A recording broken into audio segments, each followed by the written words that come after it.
Eu não me lembro exatamente quantas pessoas eu atendi no consultório presencialmente por mais de 8 anos. Mas uma coisa que eu lembro, que é muito comum, principalmente na vida das mulheres, é você abdicar de projetos de vida, abdicar dos teus sonhos em prol de cuidar da família, cuidar dos filhos, ajudar o marido muitas vezes, né? E eu não vou dizer que isso não acontece na vida dos homens, mas nós mulheres temos muito mais a tendência de acolher, né, de querer cuidar, porque isso é da nossa natureza e não tem nada errado, desde que você aprenda a administrar tudo aquilo que você vai fazer para se empenhar e ajudar a sua família e também não deixar os seus sonhos de lado. O que aconteceu com a Adriana, que é a nossa aluna do Top Terapeuta, e ela passou exatamente por isso.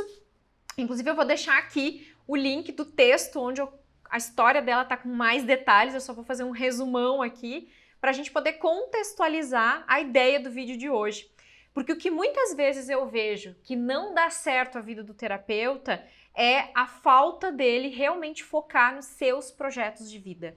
Como nós temos uma tendência muito forte de cuidar das pessoas, de amparar as pessoas, acaba que sempre acontece alguma coisa com alguém na nossa família que a gente tem que abdicar de tudo para cuidar das outras pessoas. Só que você, muitas vezes, não percebe que quando você anula a sua vida daquilo que você quer fazer por você, você não mais está contribuindo tanto assim com a outra pessoa. Porque é muito difícil você administrar a sua vida sendo deixada de lado com ajudar e auxiliar apenas as outras pessoas. Olha só que lição de vida que a Adriana nos passa sobre isso. Tive 10 filhos, passei a maior parte da minha vida cuidando deles e trabalhando com o meu marido num negócio próprio. Fiquei muito tempo cuidando da família e por isso eu não tinha tempo para pensar no que eu realmente queria para mim e no que eu nasci para ser.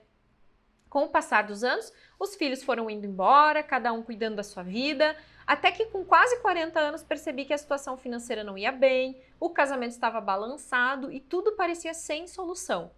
A dor na alma era grande. E foi a partir disso que eu procurei a terapia holística e ela se tornou um meio de eu curar essas feridas e me reerguer. Me tratei e logo fui fazer meu primeiro curso de Reiki. E quando ela foi fazer o curso de Reiki, o mentor dela começou a dizer para ela que ela tinha aptidão para ser terapeuta. Mas ela disse que ela não tinha ideia de que ela seria terapeuta e ela achava que ela tinha que ser perfeita, que ela tinha que ter uma formação, que ela tinha que ser muito mais do que ela era na época para ser terapeuta. Mas mesmo assim, ela foi fazendo os cursos, aos poucos ela foi se aventurando, ajudando as pessoas da família, né, fazendo alguma coisa para auxiliar as outras pessoas. Atendia de graça, mas ao mesmo tempo que atendia de graça para fazer algo, ela também se sentia impotente, porque muitos que vinham consultar não voltavam e ela achava que o problema era ela, quando na verdade não era, né? Tinha dúvidas sobre se assumir, sentia insegurança, precisava ter foco, saber como divulgar meu trabalho e dar uma cara profissional para o que eu fazia. E então, procurando na internet, conheci a Kátia e pensei, nossa, achei um caminho e uma mentora. E aí ela começou pelo Terapeuta do Zero, que inclusive eu também vou deixar aqui embaixo uma aula onde eu explico o que é o Terapeuta do Zero, caso você seja uma pessoa iniciante nessa área da terapia holística. E percebi que eu precisava me assumir e que eu podia trabalhar sozinha. Aprendi e comecei a aplicar todo o processo do roteiro de atendimento, minha preparação antes e depois das consultas, como cuidar da organização do consultório e da minha vida e como cobrar pelo meu trabalho. Tudo isso eu explico nessa aula que eu vou deixar o link aqui, tá? Aos poucos conquistei meu primeiro 2.000 por mês, agora meu próximo sonho então é estar no Top Terapeuta, abrir o meu consultório e ter um local mesmo, né? E aí o que ela conta é que ela seguiu os passos, ela fez exatamente o que eu dizia nas aulas e ela diz, e é assim que você se identifica e se fortalece como terapeuta, porque os meus alunos acabam se espelhando na minha história, na história de também outros terapeutas que estão vivenciando muitas vezes os mesmos conflitos, né? E aí ela diz, ó, você vê que você pode mudar o curso das coisas com as ferramentas que aprende, pois não se sente mais sozinho e começa a acreditar que sim, é possível viver de terapia e ser quem você nasceu para ser. E aí ela finaliza, né, a declaração dela dizendo que ouviu o filho de 15 anos dizer que ele quer aprender os passos da mãe e quer ajudar pessoas também. Então olha que incrível essa transformação, né? E as últimas palavras que ela diz são: posso dizer que nunca mais deixei de acreditar em mim. E sempre que vem um obstáculo, eu volto a ouvir a Kátia, sigo as dicas, me fortaleço e vou em frente. Gratidão, Kátia, pelo seu lindo trabalho. Eu vou deixar aqui embaixo o post onde tem a história em detalhes dela para você ler, e tem algumas dicas bem legais aqui que você vai incrementar com tudo que a gente está falando no vídeo de hoje. Mas a grande mensagem que eu quero deixar aqui com essa história inspiradora da Adriana é que quando você se anula para o mundo, para apenas cuidar das pessoas, não é que você vai deixar de atender seus familiares ou cuidar das pessoas ou dar apoio para elas. Porém, a primeira e a maior pessoa que tem que ganhar o seu apoio é você. Porque quando você faz por você, você se sente muito mais capaz de fazer pelo outro. Porque é um processo onde você para de sentir falta de algo, porque às vezes a necessidade da gente estar sempre ajudando as pessoas pode ser excesso de controle, porque quando eu ajudo e tô ali presente, a tendência é que as pessoas também se tornem dependentes da gente. Então a gente acaba errando de duas formas, deixando de ouvir os nossos anseios, cuidar de nós, fazer o que a gente ama e também tornar as pessoas dependentes, porque é inconsciente esse processo. Ninguém quer ser dependente de você e você não quer tornar as pessoas dependentes, mas é o que acaba acontecendo quando você não olha para você. O seu foco fica só no outro, não fica em você.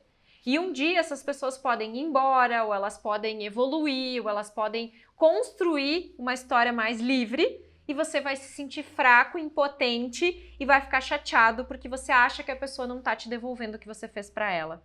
Quando, na verdade, a pessoa lá fora é só um reflexo do que você não está fazendo por você.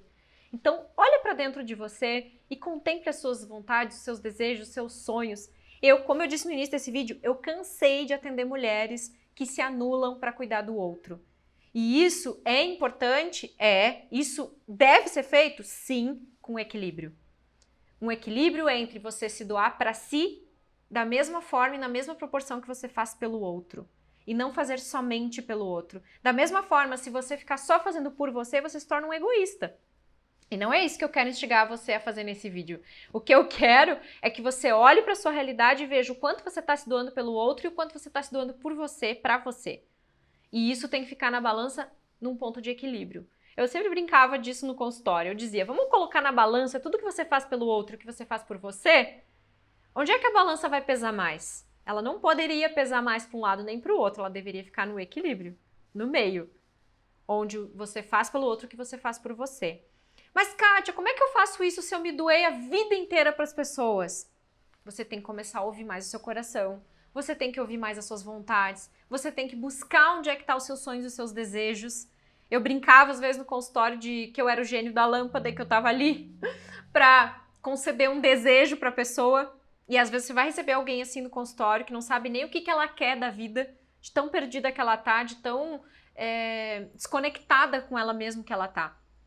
E aí você tem que sair com alguns artifícios, algumas artimanhas para ajudar a pessoa a se reinventar nesse processo. E é o mesmo que eu aconselho você a fazer. Olha a liberdade que a Adriana teve. Olha que lição de vida linda, incrível que ela nos trouxe nesse depoimento, nessa declaração dela. E hoje ela está se tornando uma inspiração para os filhos, inclusive. Se ela tivesse apenas se dedicando para os filhos, não tivesse cuidando dela, será que o filho ia enxergar que ela vive pela missão, que ela está fazendo um bom trabalho e querer se espelhar nela? Entende isso? Quando você está vivendo um processo interno de autoconhecimento, de autoajuda, de busca por tudo aquilo que você ama ser e fazer, você inspira as pessoas com isso. E não o contrário. Não é só ajudando as pessoas que a gente realmente ajuda. E sim, você inspira as pessoas através dos seus atos, daquilo que você ama e daquilo que você é. Então, aproveita realmente tudo isso e entende, olha para você. Se você parar alguns segundos por dia só para pensar no seu coração, sentir seu coração, vibrar sentindo e conhecendo você mesmo, você vai conseguir descobrir coisas incríveis sobre si. E isso você vai poder compartilhar muito mais com o mundo, ajudar e contribuir muito mais com as outras pessoas ao seu redor. Porque quando você está bem, você não precisa nem fazer nada pelo outro. Você simplesmente se torna um exemplo a ser seguido. Quando você faz por você e você mostra para o mundo o quanto você está crescendo, evoluindo e sendo uma pessoa melhor. Isso inspira e ajuda muito mais do que as ações, as atitudes, os atos em si. ok? Isso eu vivi por conta própria, já passei por tudo isso e já inspirei muitas pessoas a viverem essa realidade e dá certo. Pode confiar, porque a hora que você olhar para o seu coração e fizer o que você ama, você vai inspirar e vai ajudar muito mais. Acredite nisso, tá bom? Então, quero finalizar dizendo que eu vou deixar aqui embaixo um link para você ver esse texto, ver outras dicas, né, além dessas de hoje. Também vou deixar aqui o link para você ver uma aula sobre o terapeuta do zero, caso você não tenha visto, com algumas dicas bem legais para você iniciar do absoluto zero como terapeuta. E se você gostou, dá um like para eu saber que você gostou. Compartilha, comenta, deixa suas dúvidas aqui pra gente continuar esse bate-papo num outro momento, tá bom? Um beijo e a gente se vê no próximo vídeo.